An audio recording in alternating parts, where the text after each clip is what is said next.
Welcome to Wrong Time Watch. My name is Kevin, and today we have another unboxing video. This is a tour watch from the Random Rob Discord group. I'm just going to open it up off to the side here.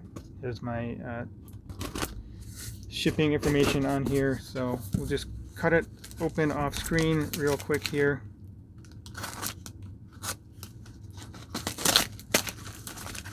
This is a Oceanica Manta ray.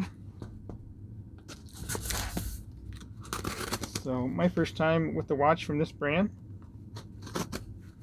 I actually have another one over on the table over here that I've had for a little while and have never gotten around to opening. So I'll get that one open here in another video, and we can compare these two watches. So anyway, let's dig this thing out of here. There we go. Let me know in the comments if you are familiar with this brand, if you've heard of them before. I have seen a little bit on this brand, but never have experienced one myself. So nice little wood box here. So that's a nice touch. Looks like what I would say a burlap or a canvas bag. So it looks like this one is on a rubber strap. I guess it doesn't have a bracelet. So we have a Tropic rubber strap. This feels like FKM rubber, if I had to guess. Yeah, it feels nice. It's not silicone, the cheap silicone like Seiko uses. And this one also feels like it might be FKM rubber. If you haven't experienced any FKM rubber straps, you should do yourself a favor and purchase some. They really do feel nice on wrist. So this looks kind of like an Omega style deployant clasp. It's really thick, actually. I would almost rather just have a normal strap like this versus a deployant for rubber.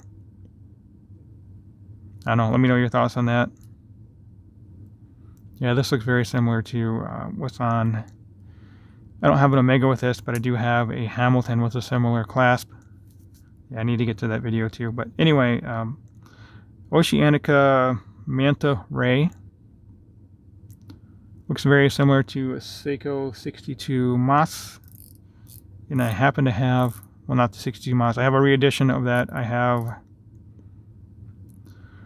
oh geez, what is it? SPB 149153, something like that. I can't remember my Seiko part numbers anymore. But I might do a video with that too. Oop, past the loom pip. Wasn't paying attention.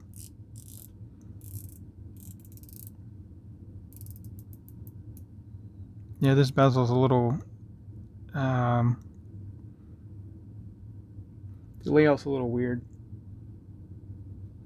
I would like to see a triangle in with that loom pip. Something like this. Seiko SKX.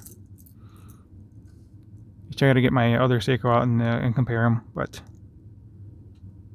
anyway, so here's a quick size comparison to the Manta ray and the SKX. The Manta ray appears to be a little smaller, so it should work well on my small wrist.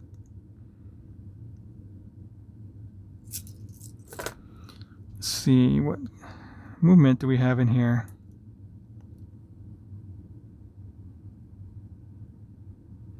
No, there's some texture on here, but it's quite small.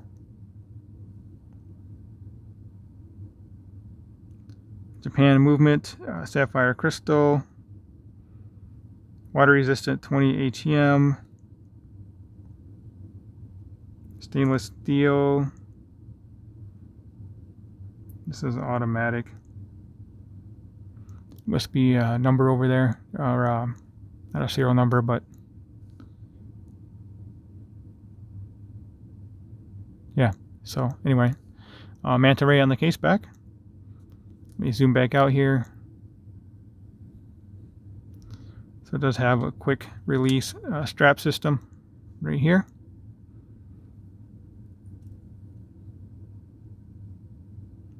I'm going to say that's a ceramic bezel insert. Definitely looks like it's plenty shiny.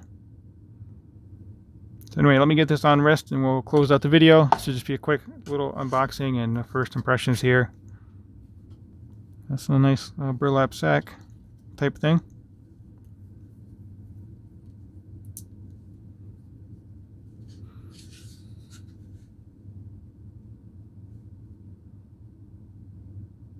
The lug-to-lug is a bit long on these style watches compared to the smaller case size, but that's usually how they look. So I'll do some more digging on this. I'll figure out what kind of movements in here and all the specs and measurements, and we'll talk about that in the full presentation video. That will conclude today's video. As always, thank you for taking the time. Thank you for watching, and I'll catch you on the next video.